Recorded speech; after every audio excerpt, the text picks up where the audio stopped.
Money. As we said earlier, money is whatever we say it is.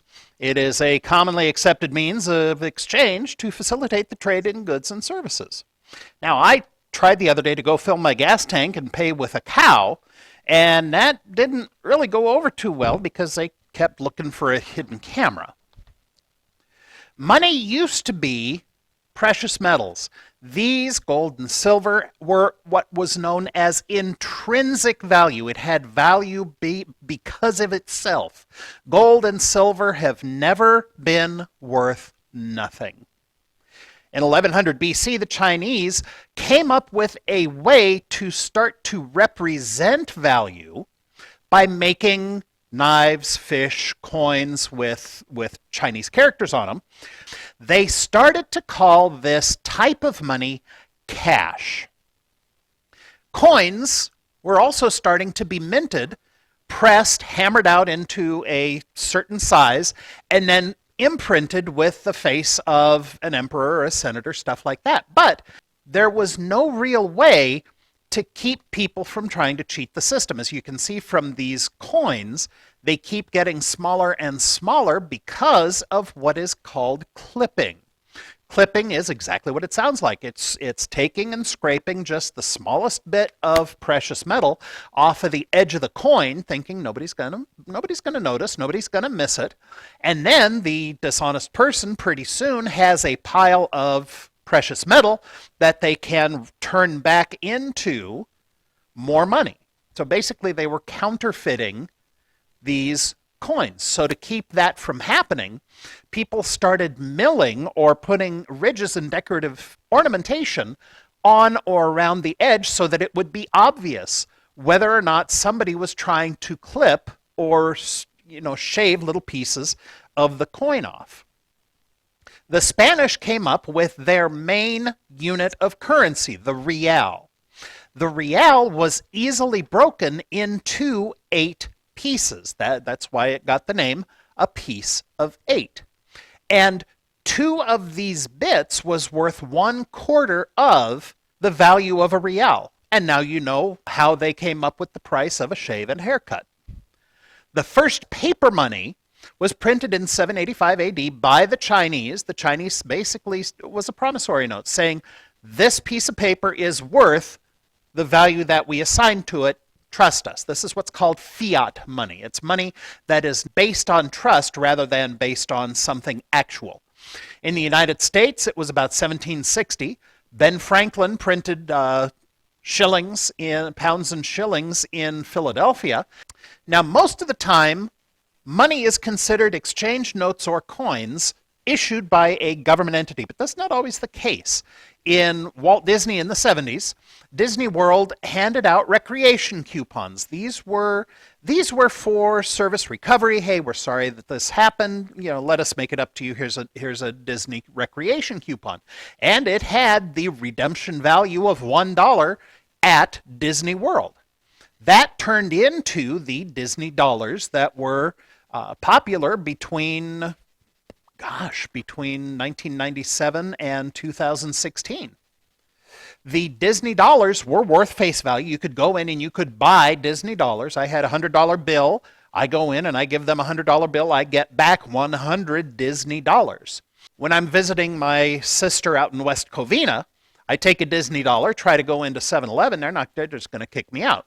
But in stores around Orlando and in stores very close to Anaheim, those stores would take Disney dollars as legitimate payment because it was very easy. The cost to them was very low to have somebody go in and exchange Disney dollars for actual Federal Reserve notes.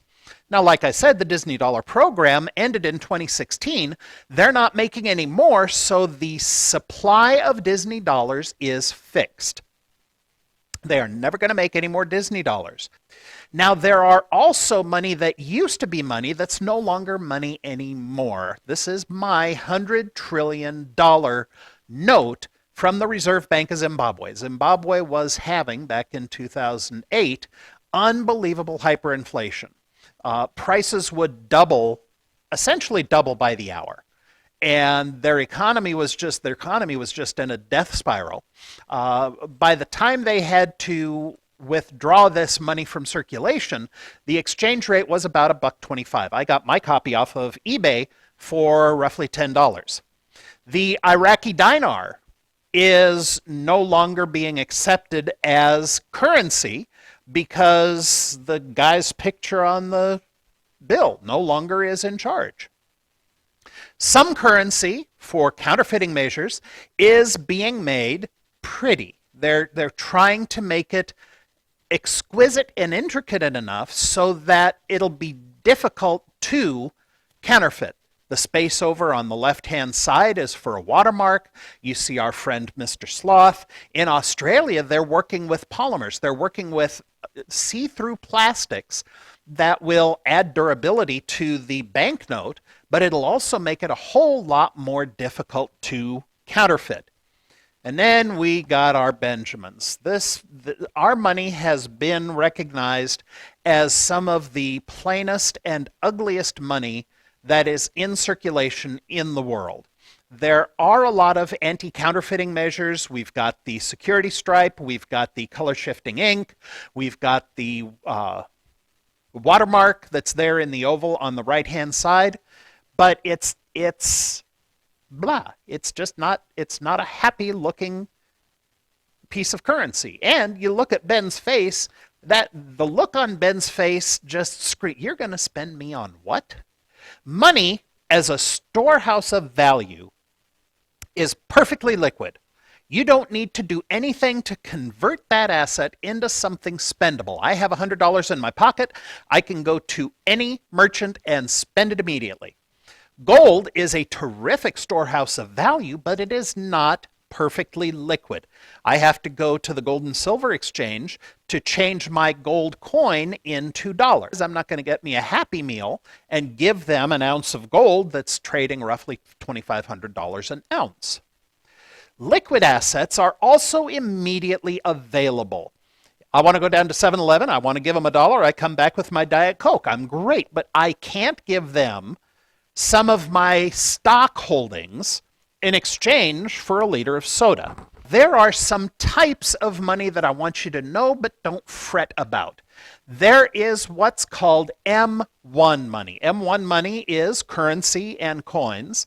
The M1 money is transaction deposits, which are checks. You know, every so often you need 650. And there are also traveler's checks. Now, traveler's checks have been less and less used because of the bigger and wider use of plastic credit cards and debit cards. M2 money is almost liquid money. Certificates of deposit, savings accounts, U.S. savings bonds, money market funds, all of these, you have to go into the bank. You've got to go and do something before you get the money, unlike using your debit card to pull directly out of your checking account. Know these different types of money, but don't spend too much bandwidth getting into them unless you're going to go into economics or finance as a major. And if it makes you feel any comfortable, I'm not going to be testing you on it. It would also be good for you to know the different types of banking institutions, bank and a credit union, as well as knowing how they work, being familiar with the reserve requirements, with assets and liabilities. And the Fed is the main organization that sets monetary policy, the policy of interest rates and supply of money. By making money more or less expensive to borrow, it controls the supply of money in the economy, thus keeping, or trying to keep at any rate, the inflation in check. If interest rates are low, people will be inclined to borrow more because the money is cheap. Conversely, if interest rates are high, people are going to be less likely to borrow because it's going to be more expensive. Monetary policy also tries to keep inflation in check by controlling the supply of money and easing credit in the pipeline. Now, the Federal Reserve has 12 banks run by 12 governors and a president.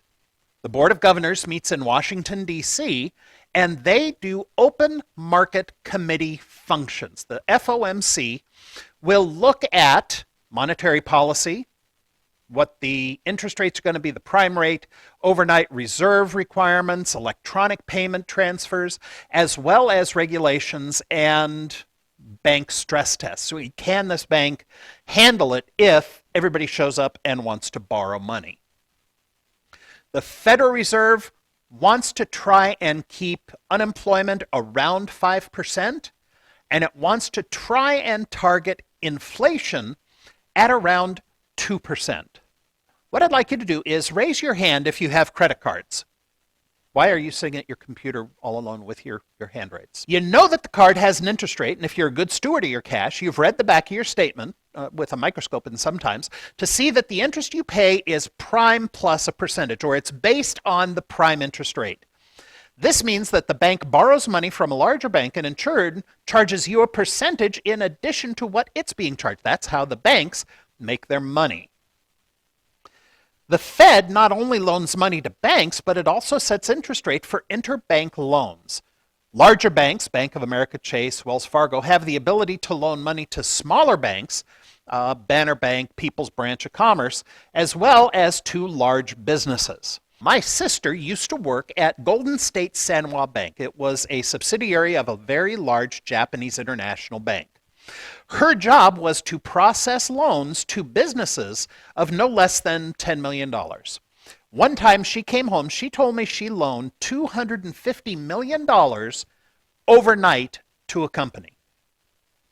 I asked why she would do such a thing, and she explained that the company that wrote the checks were legally required to have the money in the bank by the time they wrote the checks. If they did not, that would be a federal crime known as check kiting.